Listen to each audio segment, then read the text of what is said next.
Avtorje in razstavljene slike je predstavila predsednica Alojzija Murn. Omenila je, da je slikanje po delih slikarskih mojstrov način, ki so se ga in se ga še poslužujejo mnogi veliki mojstri. Slovit Lucian Freud, ki so mu pozirale mnoge znane osebnosti, portretiral je tudi angleško kraljico Elizabeto II., je v Narodno galerijo v London hodil slikat po Chardinovi sliki 17. stoletja Mlada učiteljica. Znana je tudi izjava, ki jo pripisujejo Picassu. Dobri slikarji slike kopirajo, najboljši pa jih kradejo. Murnova je v zvezi s tem prebrala tudi pismo kustosa Narodne galerije Ljubljana gospoda Michaela Moharja, v katerem je ljubiteljski slikarki Darinki Kralj napisal med drugim: V Narodni galeriji že 80 let spodbujamo študijo naših del.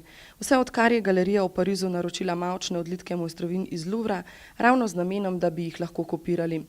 Zoran Mušič v Španiji, Ivana Kobilca na Dunaju, Ivan Grohar v Münchnu. Vse vaše podobe so odličen primer, kako lahko preko kopiranja izvirnika bolje razumemo in spoštujemo umetnino in umetnika. Darinka Kralj je za tokratno razstavo v Naklem predstavila nekaj slik Ivane Kobilce. Med njimi je tik pred razstavo končala narejeno po kobilčni sliki Brezmadežna, katero je največja slovenska slikarka darovala cerkvi na Taboru v Podbrezjah. Tokratna razstava je poučne narave.